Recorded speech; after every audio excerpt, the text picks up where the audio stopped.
Cerita pertama. Hujan lebat mengguyur hutan Kalimantan, membuat suara gemuruh alam semakin menggetarkan hati. Aku, seorang peneliti antropologi yang tertarik dengan kepercayaan lokal, memutuskan untuk menjelajahi cerita-cerita rakyat yang bersarang di balik pepohonan lebat dan sungai-sungai yang mengalir deras. Namun, tak disangka, petualangan ini membawaku pada suatu malam yang mengguncangkan jiwa. Aku memulai perjalanan ini dengan berbekal pengetahuan tentang legenda Rangda Banjar, seorang makhluk mistis yang diceritakan berkeliaran di malam hari. Konon, dia menyerupai perempuan cantik namun mengerikan, dengan rambut panjang yang mencapai mata kaki dan mata yang tajam bak mata harimau. Rangda Banjar diyakini dapat menggoda dan memperdaya siapapun yang berani berkeliaran di hutan pada malam hari. Pada suatu petang, aku bertemu dengan seorang tua di desa terpencil. Dia mengenalkan dirinya sebagai Pak Hasan, seorang penduduk asli yang hidup di tepian hutan selama puluhan tahun. Mendengar minatku pada cerita-cerita rakyat, Pak Hasan bersedia menjadi pandu untuk menjelajahi keajaiban dan keangkeran hutan Kalimantan. Perjalanan kami dimulai ketika senja melingkupi hutan.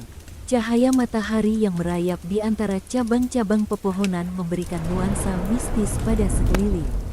Pak Hasan bercerita tentang Dewi Ayu, seorang roh hutan yang konon sering muncul di malam hari untuk menjaga keseimbangan alam. Dewi Ayu adalah penjaga hutan. Jangan pernah mengganggunya atau merusak tanaman di sini. Kalau tidak, dia akan membalas dengan kemarahannya, kata Pak Hasan sambil menatap lebatnya pepohonan. Kami melanjutkan perjalanan mendalam ke dalam hutan, di mana kesunyian malam hanya dipecah oleh suara hewan-hewan malam yang berkeliaran.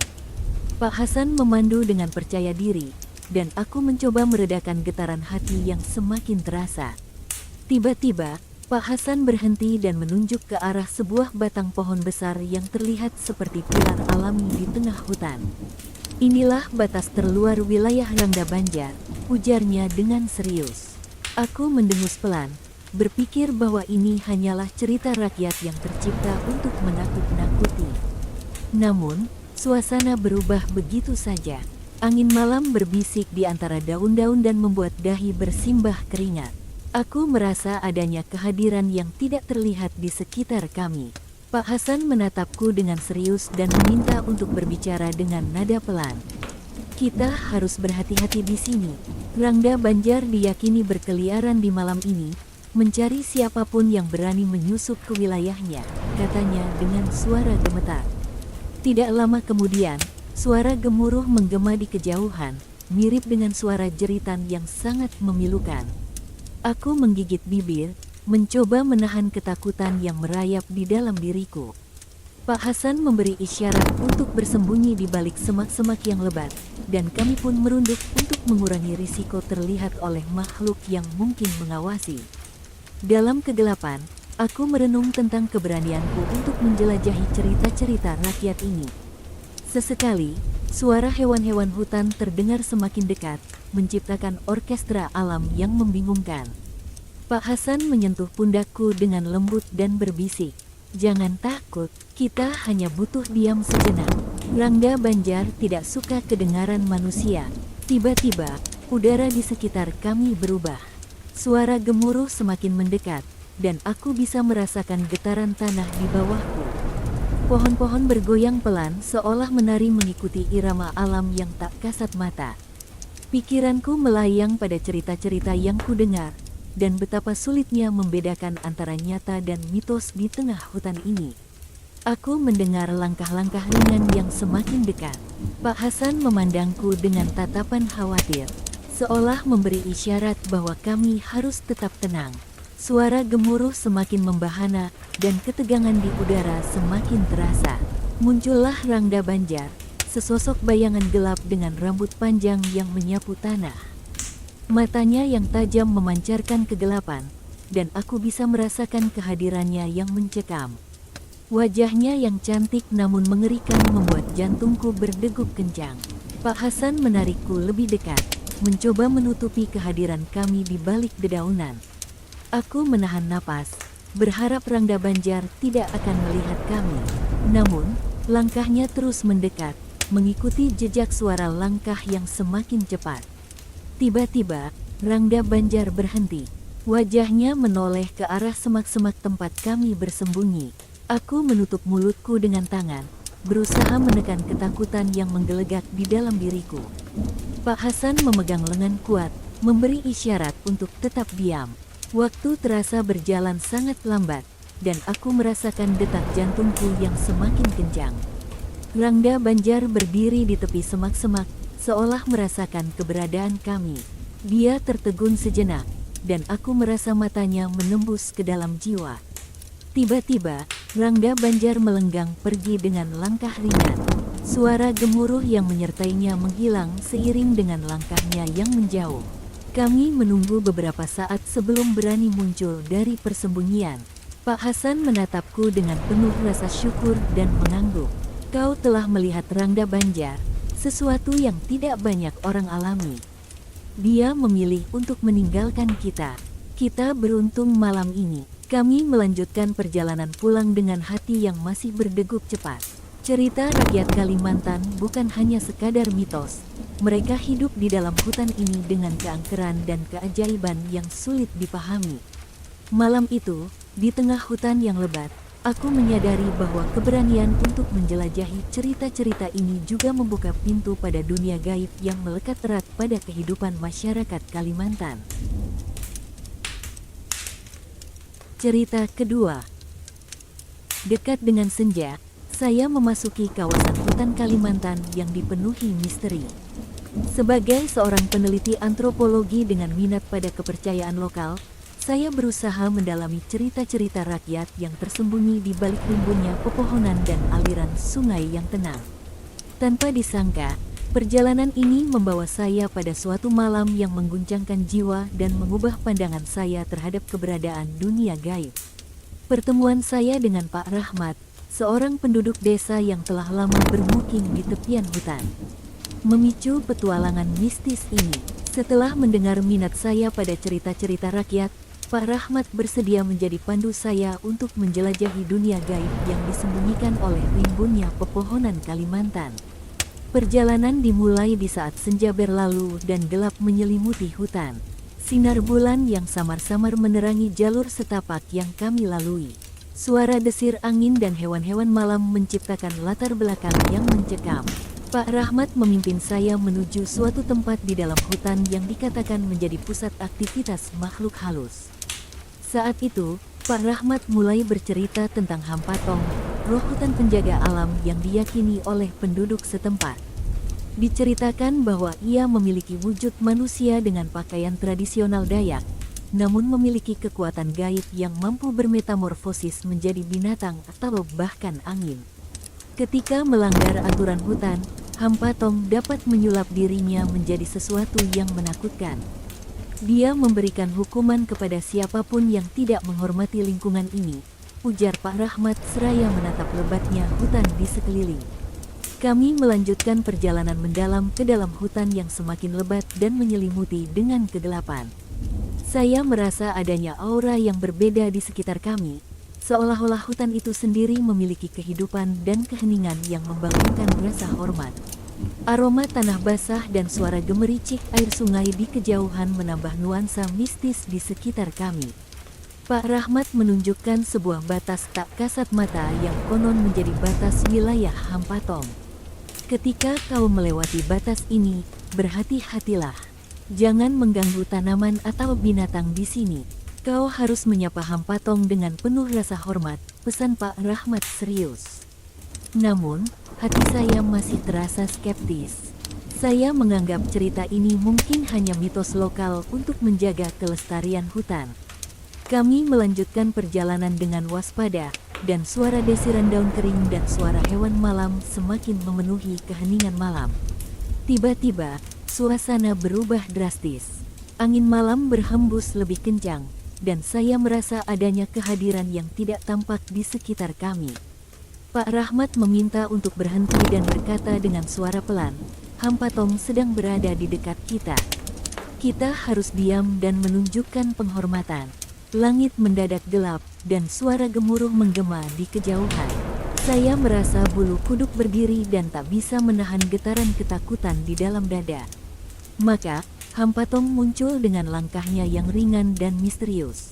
Hampatong memiliki wujud manusia dengan pakaian tradisional Dayak, tetapi wajahnya ditutupi oleh topeng kayu yang diukir dengan simbol-simbol khas. Topeng itu memberikan kesan yang mendalam, seolah-olah mata Hampatong memancarkan kebijaksanaan dan hukuman. Pak Rahmat membungkuk rendah, menunjukkan tanda penghormatan. Saya mengikutinya dengan ragu, tidak yakin apakah saya harus percaya pada kehadiran makhluk halus ini. Hampatong berdiri di hadapan kami, matanya menatap tajam seolah-olah membaca setiap pikiran yang terlintas dalam benak kami. Setelah beberapa saat berlalu seperti berabad-abad, Hampatong mengangguk sebagai tanda penghormatan balasan.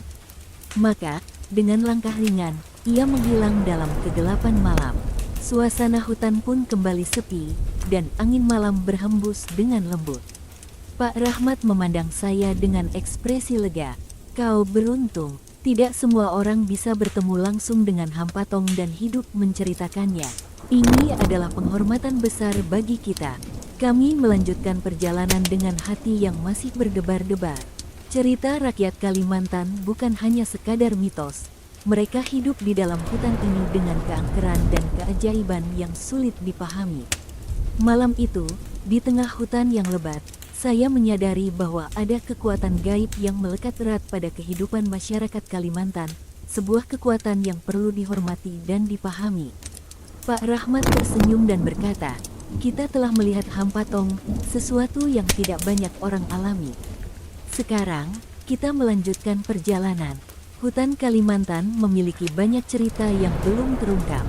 Perjalanan saya melalui hutan Kalimantan tidak hanya membuka mata saya terhadap dunia gaib yang dipercayai oleh masyarakat setempat, tetapi juga mengajar saya untuk lebih menghargai alam dan keberadaan makhluk yang mendiaminya. Cerita rakyat hidup di setiap suara hutan, setiap angin malam, dan setiap bayangan yang melintas di balik pepohonan rimbun. Dan malam itu, di tengah hutan Kalimantan yang penuh misteri, saya menemukan bahwa batas antara nyata dan gaib tidak selalu terdefinisi dengan jelas. Cerita ketiga. Malam itu, angin hutan Kalimantan membawa bisikan-bisikan tak kasat mata yang menggetarkan hati. Sebagai seorang peneliti antropologi yang selalu tergoda oleh cerita-cerita rakyat, saya memutuskan untuk mengeksplorasi mitos-mitos mistis yang berkembang di wilayah ini. Namun, apa yang saya alami melebihi bayangan terburuk saya. Petualangan itu dimulai ketika saya bertemu dengan Mbah Surya, seorang sesepuh dari suku Dayak yang tinggal di sebuah desa terpencil. Beliau, dengan rambut putih panjang dan mata yang penuh pengalaman, menjadi pandu saya untuk memahami lebih dalam cerita-cerita rakyat yang diyakini oleh penduduk setempat. Saat matahari tenggelam dan suara hutan berkumandang dalam kegelapan, Mbah Surya memimpin saya ke dalam jantung hutan yang lebat. Cahaya bulan menyinari jalanan setapak yang diapit oleh pepohonan raksasa. Suara cengkerik dan hewan-hewan malam lainnya menyatu membentuk simfoni alam yang mencekam. Dalam perjalanan, Mbah Surya mulai menceritakan tentang ketam laut, makhluk raksasa yang diyakini menghuni sungai-sungai besar di Kalimantan. Ketam laut adalah penjaga alam, namun ia tidak suka jika hutan dan sungai dilukai oleh manusia yang kurang berhati-hati, ujar Mbah Surya dengan suara serak. Kami menyusuri tepian sungai yang tenang, dan suasana semakin terasa mistis seiring dengan bertambahnya jarak dari desa. Mbah Surya berhenti di suatu tempat yang terasa berbeda. Inilah batas wilayah ketam laut. Kita harus mengucapkan permohonan sebelum melanjutkan, kata beliau seraya melempar sebuket bunga melati ke sungai. Hatiku berdegup kencang, tetapi rasa ingin tahu yang menguasai diri saya. Kami melanjutkan perjalanan di sepanjang sungai yang semakin melebar, dan suasana semakin pekat dengan keheningan yang hanya terputus oleh suara gemericik air. Tiba-tiba, Mbah Surya berhenti dan menoleh ke arah hulu sungai. Matanya yang tajam memperhatikan setiap gerakan air. Ketam laut merasakan kehadiran kita. Kita harus bersiap, ujar beliau dengan serius. Saat itulah, suara gemuruh dan desisan air seperti semburan ombak raksasa terdengar semakin dekat. Saya merasa getaran di tanah dan air, seolah-olah sesuatu yang besar sedang mendekat. Sebuah siluet muncul di tengah kegelapan, dan saya hampir tidak bisa percaya pada apa yang saya lihat. Ketam laut, dengan sepasang capitnya yang besar dan cangkangnya yang mengkilap seperti permata, muncul di tengah sungai. Matanya yang tajam memancarkan kebijaksanaan dan kekuatan yang tak terbendung. Saya terpaku melihat makhluk raksasa ini, merasa kecil dan rentan di hadapannya. Mbah Surya bersujud di tepi sungai, memohon perlindungan dan keberkahan. Saya pun segera mengikutinya, mencoba menenangkan diri.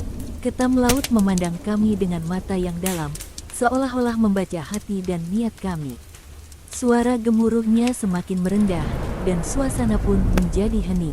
Tiba-tiba, ketam laut berbicara dalam bahasa yang terdengar seperti desiran angin. Kalian adalah tamu yang langka. Hati-hatilah dalam menjelajahi hutan ini. Berikan penghormatan pada alam, dan alam akan melindungi kalian, ujarnya dengan suara yang bergemuruh. Dalam sekejap, ketam laut menghilang ke dalam sungai, meninggalkan gelombang air yang melambai-lambai. Mbah Surya mengangkat diri dari sujudnya, wajahnya berseri-seri seolah-olah mendapatkan berkah dari makhluk gaib tersebut. Perjalanan kami melalui hutan Kalimantan berlanjut, dan cerita-cerita mistis semakin terungkap. Mbah Surya membimbing saya ke berbagai tempat yang dianggap keramat oleh masyarakat setempat, dari batas wilayah hantu hutan hingga gua tempat tinggal kuntilanak, hantu perempuan bergaun merah.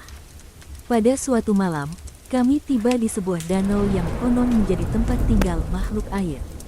Saya merasa ketegangan di udara seolah-olah ada sesuatu yang mengawasi. Mbah Surya mengajak saya untuk duduk di tepi danau sambil memandang ke arah tengah. Air danau bergerak tanpa sebab yang jelas, membentuk pusaran yang misterius. Kemudian, muncullah makhluk air dalam wujud perempuan cantik dengan rambut basah yang melambai-lambai di permukaan air. Dia tersenyum, namun ekspresinya penuh keangkeran. Mbah Surya memberi isyarat agar kami kembali bersujud. Makhluk air berbicara dengan suara lembut, "Kalian mencari pengetahuan, tetapi ingatlah bahwa alam memiliki rahasia yang tak bisa diceritakan oleh kata-kata. Jadilah penjaga dan pelindung hutan ini." Makhluk air kemudian menyentuh air danau dengan tangannya, dan dalam sekejap, dia menghilang begitu saja. Kami kembali bersyukur karena mendapatkan kesempatan langka ini. Perjalanan saya melalui hutan Kalimantan bukan hanya membuka mata saya terhadap dunia gaib yang dipercayai oleh masyarakat setempat, tetapi juga mengajari saya untuk lebih menghargai alam dan keberadaan makhluk yang mendiaminya. Setiap tempat yang kami kunjungi, setiap cerita yang Mbah Surya bagikan, semuanya memberikan saya pengertian baru tentang keterhubungan antara manusia, alam, dan makhluk gaib. Dan pada malam-malam yang penuh misteri di hutan Kalimantan, saya menyadari bahwa cerita-cerita rakyat bukan hanya mitos. Mereka adalah jendela menuju dimensi lain yang melekat erat pada kehidupan masyarakat Kalimantan. Cerita keempat. Gelap merayap di antara pepohonan hutan Kalimantan, menciptakan bayangan-bayangan yang menakutkan di setiap sudut. Saya, seorang peneliti antropologi dengan keinginan tak terbatas untuk menggali ke dalam cerita rakyat lokal, memutuskan untuk menjelajahi keberanian dan ketakutan yang melibatkan dunia gaib yang menyelimuti hutan ini. Petualangan itu dimulai ketika saya bertemu dengan Pak Rahmat, seorang tokoh masyarakat yang dihormati di desa terdekat. Beliau, dengan mata yang penuh pengalaman, menawarkan diri sebagai pandu saya untuk menjelajahi makhluk-makhluk halus dan cerita-cerita misterius yang diyakini oleh penduduk setempat. Perjalanan kami dimulai pada senja yang turun, ketika hutan Kalimantan mulai hidup dengan suara gemuruh alam. Pak Rahmat membawa saya ke tempat-tempat terpencil yang dipenuhi dengan aura magis. Dia memulai dengan menceritakan kisah setan kober, makhluk kegelapan yang konon berkeliaran di malam hari. Ini adalah makhluk yang suka menggoda dan mengelabui orang-orang yang tersesat di dalam hutan. Kita harus waspada, kata Pak Rahmat seraya menatap lebatnya pepohonan. Dalam perjalanan kami menuju wilayah yang diyakini menjadi tempat berkumpul setan kober, hutan semakin tebal dan suara malam semakin mencekam. Cahaya remang-remang bulan yang merayap di antara dedaunan hanya menambah nuansa misteri di sekitar kami. Pak Rahmat berhenti di sebuah clearings di tengah hutan yang terasa seperti terpisah dari dunia luar. Inilah tempat yang konon sering dikunjungi oleh setan kober. Kita harus berhati-hati, ujar beliau sambil menunjuk ke arah pepohonan yang tampaknya menyembunyikan sesuatu di balik kegelapan. Saya merasa bulu kuduk berdiri tegak di tengkuk saya, tetapi ketertarikan untuk mengetahui lebih banyak membimbing langkah saya. Pak Rahmat memimpin dengan hati-hati, memotong jalan melalui semak-semak dan cabang-cabang yang menjulang. Tiba-tiba, suasana berubah. Angin malam membawa aroma yang aneh, dan hawa dingin menusuk tulang. Saya melihat bayangan hitam bergerak di antara pepohonan. Sesuatu yang sulit untuk dijelaskan. Pak Rahmat menegur saya dengan isyarat diam, meminta untuk tetap tenang. Suara desisan daun kering di sekeliling kami seakan menyampaikan pesan bahwa kami tidak sendirian. Setan kober, sesosok bayangan hitam dengan mata yang berkilat seperti bara api, muncul di hadapan kami. Dengan senyum menakutkan, ia bergerak mendekati sambil mengeluarkan suara desisan yang menyeramkan. Pak Rahmat membimbing saya untuk bersujud, menghadapkan kepala ke tanah sebagai tanda penghormatan. Saya pun mengikuti petunjuknya, mencoba mengatasi rasa takut yang merayap di dalam diri. Setan kober berbicara dengan suara serak yang menusuk hati, menciptakan getaran yang membuat bulu kuduk saya merinding. Malam ini, kalian adalah tamu yang langka. Berhati-hatilah dalam setiap langkah kalian di dalam hutan ini. Hormatilah alam, dan alam akan menghormati kalian, ucap setan kober dengan suara yang terdengar seolah-olah berasal dari alam baka. Dengan sekejap, setan kober lenyap di dalam kegelapan hutan. Kami diperbolehkan untuk mengangkat diri, dan saya merasa lega melihatnya pergi. Pak Rahmat menyatakan rasa syukurnya, kalian telah menyaksikan sesuatu yang tidak banyak orang alami. Kita beruntung malam ini. Perjalanan kami melalui hutan Kalimantan terus berlanjut, membuka lapisan demi lapisan cerita rakyat yang melibatkan makhluk-makhluk gaib. Pak Rahmat membimbing saya melalui sungai-sungai tempat tinggal kuntilanak, menjelajahi gua yang konon dihuni oleh pocong, dan mengunjungi pohon besar tempat roh pohon berkumpul. Pada suatu malam, kami sampai di suatu danau yang diyakini menjadi tempat tinggal makhluk air. Mbah Rahmat memandu saya untuk bersiap menghadapi keberadaan yang lebih kuat dari sebelumnya. Saya merasa tegang, tetapi rasa ingin tahu mendorong saya untuk melanjutkan. Makhluk air muncul dari permukaan air, seorang perempuan cantik dengan rambut basah yang melambai-lambai.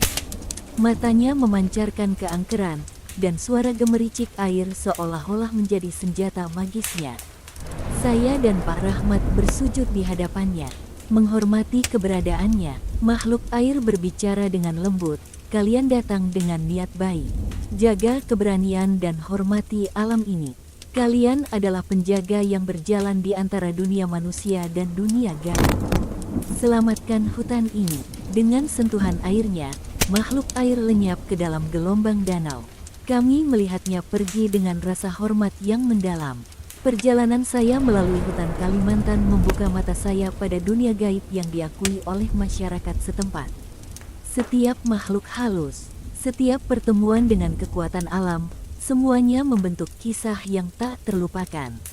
Dan di dalam hutan yang lebat dengan cerita rakyat mistis, saya menyadari bahwa dunia ini masih menyimpan banyak misteri yang belum terpecahkan. Cerita kelima. Malam itu, saya merendam diri dalam kegelapan hutan Kalimantan, mengikuti langkah hati yang penuh ketidakpastian. Sebagai peneliti antropologi yang terpikat oleh cerita-cerita rakyat, saya memutuskan untuk menjejakkan kaki di wilayah yang penuh misteri ini, membuka pintu menuju dunia gaib yang dihuni oleh makhluk halus dan legenda-legenda yang berdiam di sana. Petualangan ini dimulai ketika saya bertemu dengan Mbah Joko, seorang sesepuh desa dengan mata yang menyimpan rahasia dan senyum yang mengandung kearifan. Beliau menawarkan untuk menjadi pandu saya dalam menjelajahi kegelapan yang tersembunyi di dalam hutan Kalimantan. Saya menerima tawarannya dengan hati yang penuh keingintahuan dan sedikit kekhawatiran. Senja menyapa kami dengan langit yang merah keunguan, dan langkah kami memasuki hutan memicu ketegangan yang menggelayuti udara. Mbah Joko memimpin saya melewati lorong pepohonan yang rimbun, di mana bayangan-bayangan terlihat seolah berdansa mengikuti alunan angin malam.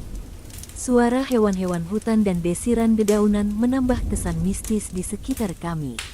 Kita akan mencari kuntilanak, kata Mbah Joko dengan suara serak yang terdengar seperti bisikan angin. Mereka sering berkeliaran di tempat-tempat terpencil seperti ini. Saat Mbah Joko mulai bercerita tentang kuntilanak, suasana menjadi semakin mencekam. Dikatakan bahwa kuntilanak adalah roh perempuan yang meninggal dengan cara tragis dan kini berkelana mencari keadilan atau hanya sekadar menghantui orang-orang yang melewati wilayahnya. Kami mencapai sebuah pemakaman kuno yang tersembunyi di balik pepohonan. Makam-makam berjejer dengan batu nisan yang sudah usang. Mbah Joko meminta saya untuk tetap waspada dan berbicara dengan hati-hati agar tidak mengganggu makhluk gaib yang mungkin berdiam di sana.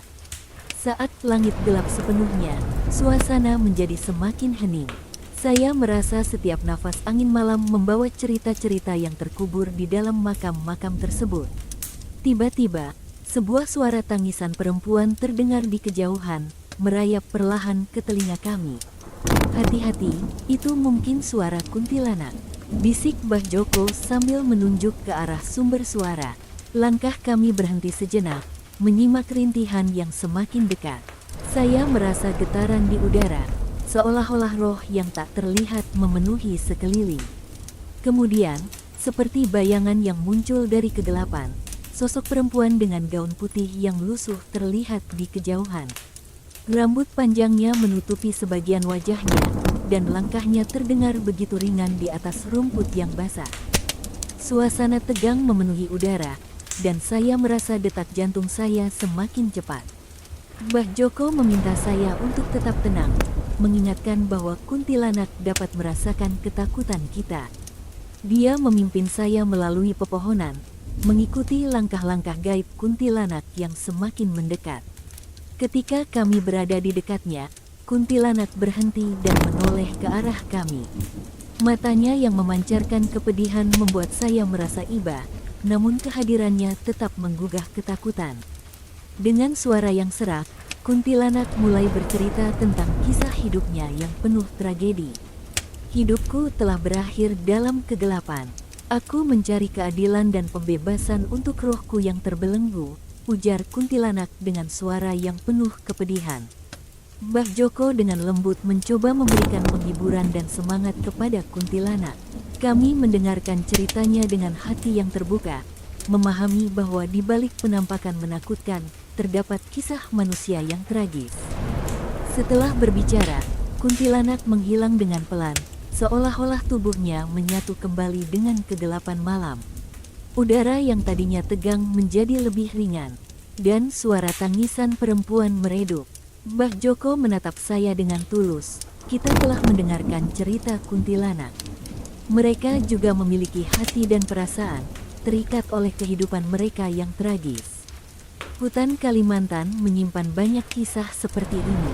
Perjalanan saya melalui hutan Kalimantan tidak hanya membuka mata saya terhadap keberadaan makhluk-makhluk gaib, tetapi juga mengajarkan saya untuk melihat di balik penampakan menakutkan dan mencari pemahaman yang lebih dalam. Hutan ini adalah tempat di mana dunia manusia dan dunia gaib saling berdampingan, di mana setiap bayangan, suara, dan getaran memiliki makna yang mendalam. Dan pada malam itu, di antara makam-makam tua, saya menyadari bahwa cerita-cerita rakyat adalah jendela menuju ke alam gaib yang melekat erat pada kehidupan masyarakat Kalimantan.